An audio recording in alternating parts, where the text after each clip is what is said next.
Sarah Gisler est notre invitée. Bonsoir. Bonsoir. Soyez la bienvenue sur TV5 Monde. Vous êtes l'auteur d'un premier livre qui a pour titre Petite. Vous racontez votre enfance et votre choix de tout plaquer un jour pour parcourir le monde et sortir de votre condition.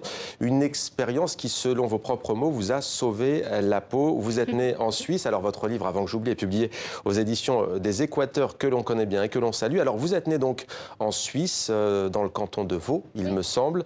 Et un jour, vous avez décidé de tout quitter. On va commencer par votre enfance parce que c'est ainsi que commence votre livre. Dès les premières pages, vous écrivez « Nous étions de ces enfants qui grandissent avec une clé autour du cou, connaissant les numéros d'urgence par cœur et savent faire cuire les pâtes avant même d'atteindre les casseroles. » Vous utilisez beaucoup d'humour. Racontez-nous d'abord cette enfance. Comment a-t-elle été ?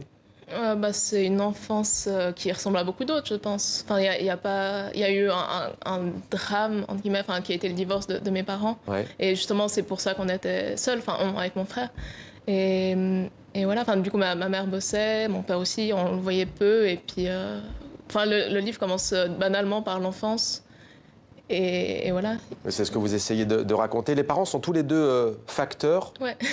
Ça, c'est pour la petite anecdote. La mère est née en Algérie, le père à Lausanne, et de votre mère, vous dites « Ma mère ressemble un peu à un cliché des mamans arabes, absolument terrifiante, très belle, passée maîtresse dans l'art de tenir le téléphone sans les mains, en le coinçant entre l'épaule et l'oreille, le plus souvent, mais elle nous surprenait parfois avec d'autres positions. » Quel était votre rapport avec cette maman ?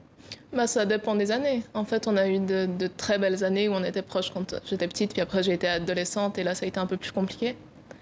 Mais ça dépend, ça varie. Avec un père aussi handicapé, ce qui n'était peut-être pas évident. Ouais. Excusez-moi, c'est quoi la question? Ouais. Non, c'est pas très évident. Ouais. En tout cas, c'est ce qui vous a fait un jour décider de quitter cette condition. Vous le dites dans le livre, c'est-à-dire que quand on est enfant, quand on est ado, on se dit qu'on a un avenir tout tracé, se marier, avoir un enfant. Ça, pourquoi vous n'en vouliez pas, en fait? Parce que ça vous aspiriez à quoi? J'aspirais à justement d'autres choses, mais sans savoir quoi, parce que moi j'avais 15 ans à l'époque où on m'a dit tu vas faire ce job, machin, quand je sortais de l'école du coup. Et moi, ça me convenait pas, en fait, de me dire je vais passer ma vie comme ça. Et à quel âge vous décidez de parcourir le monde? Alors, je suis partie à 20 ans, donc il y a eu quand même un temps entre les deux, entre la sortie d'école et le moment où je me dis, en fait, c'est bon, c'est pas pour moi, quoi. Je vois pas l'intérêt de continuer là-dedans. Et vous partez donc sans un sou. Bon, c'est un peu le cliché, vous aviez peut-être quelques francs suisses, on va dire. Non, jamais rien. Quasiment rien, pas un franc suisse. Eh bien, on va regarder d'abord on commence à les découvrir. On va regarder un petit florilège des images et vous nous direz après les temps forts, ce qui vous a marqué dans ces voyages. Ouais. Et ce que vous avez apporté. C'est la merde. C'est vraiment trop beau. C'est tout vert, il y a la plage, il y a du sable. Je me suis rincé plein de sable dans la gueule, c'est trop bien. C'est pas possible. C'est pas possible. Je suis la pire autostoppeuse de l'année. Quand j'en aurais marre de changer tous les soirs de femme et de lit, je reviendrai au pays. Je suis à quelques mètres du Cap Nord là, et l'entrée est payante. Du coup, je suis dans le coffre. Et j'essaie d'entrer clandestinement, quoi.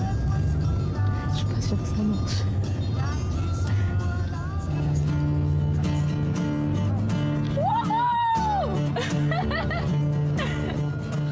Racontez-nous cette séquence-là, c'est où et que faites-vous? Alors en fait, je suis partie de Lausanne en stop sans argent, sans rien du tout, jusqu'au Cap Nord.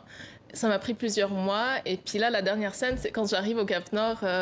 Et en fait, l'entrée était payante. Donc je me suis planquée dans le coffre de 2 Finlandais bourrés. C'était toute une affaire pour après pouvoir passer le parking gratuitement, quoi, et puis arriver au Cap Nord. Et ouais, donc là, c'est la fin de plusieurs mois de voyage et d'un premier voyage qui a été très Premier fort, pays quoi. visité, c'était lequel? Vous vous souvenez? C'est l'Allemagne, la plus près, ouais. La Suisse, puis après. En fait, je suis partie en stop, donc j'ai vraiment, suivi la ligne. Vous avez tracé votre route, comme on dit. Qu'est-ce que vous ont apporté ces voyages? Comment vous sentez-vous après coup? Ça dépend lesquels. Ce premier voyage, ça m'a libérée de beaucoup de choses, en fait. Où je me suis dit, en fait, que j'avais le droit de faire autre chose de ma vie. De manière... ça a ouvert beaucoup de choses. Et donc après une certaine forme de libre arbitre, d'être libre aussi. Mais là aussi c'était assez court, ça a duré que 5 mois ce voyage-là, et après je suis repartie cette fois-ci pour un plus long voyage d'1 année, où je suis partie de Lausanne toujours jusqu'en Colombie. Donc cette fois-ci ça a duré 1 an sans argent, stop, seul. C'était vraiment quelque chose où ouais, j'ai vécu. Vous dites des la fonctionnements, Colombie, quoi. pays sublime, magnifique, avec un peuple très accueillant, et pour autant qui est aussi parfois insécure, comme on dit. Je sais qu'on vous pose souvent la question quand on est une jeune femme, est-ce que vous avez eu peur? Est-ce que vous avez parfois eu des problèmes durant ce périple? Alors jamais avec des gens. Enfin, j'ai jamais été agressée, j'ai jamais eu. Enfin, il n'y a jamais personne de malveillant qui a essayé de me faire quoi que ce soit.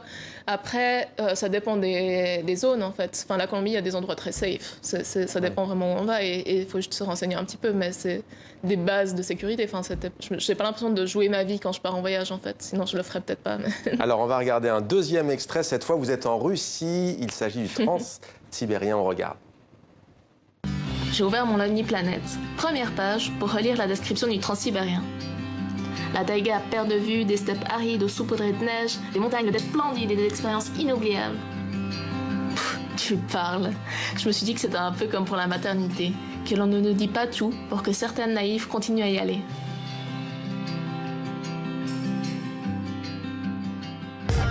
Bon appétit. C'est là que je me suis rappelé de la surprise des moscovites quand je leur ai dit que je prenais le Transsibérien par plaisir, et de leurs nombreuses tentatives de me faire changer d'avis. Et puis les mots de mon père. T'es dingue. Même si on me payait, j'irais pas. Même si on me payait, je n'irais pas. Durant 4 jours, j'ai partagé le quotidien de 53 personnes avec qui j'étais totalement incapable de communiquer. J'ai mimé tellement de choses que je suis sûre de ne plus jamais perdre une partie de Time's Up. J'étais la seule Européenne du wagon, une Européenne tatouée et qui voyage seule. Je suis très vite devenue Une Européenne tatouée qui voyage seule à travers le Transsibérien. Quel souvenir gardez-vous de cette aventure en Russie? C'était chouette, c'était incroyable. Enfin, les paysages, c'était quand même bien. Enfin, en fait, je suis descendue au Baïkal, que j'ai traversé. Enfin, c'était l'hiver, donc je l'ai traversé à pied sur la largeur. Et ouais, c'est vraiment des paysages, et puis il y a une ambiance. Mais qu'est-ce qui vous apporte ces paysages? Parce qu'au fond, la Suisse aussi est un pays qui est réputé mondialement. Donc c'est vrai, pour ces paysages aussi très variés, où on est près de la nature. Ouais. On n'a pas cette image-là de la Suisse, en fait, d'un pays peut-être qui oppresse. Après, il y a effectivement le vécu de chacun, la famille, le poids de la famille. Mais qu'est-ce qui vous manquait en Suisse que vous avez trouvé ici, par exemple, en Russie? Alors là, pour la Russie, ce qui m'a plu particulièrement, c'était que ce soit aussi vaste, en fait. Étendu. Ouais. Voilà, ouais. Et c'est incroyable. Enfin, j'ai passé 5 jours dans ce train et puis je suis arrivée même pas à la moitié de la Russie.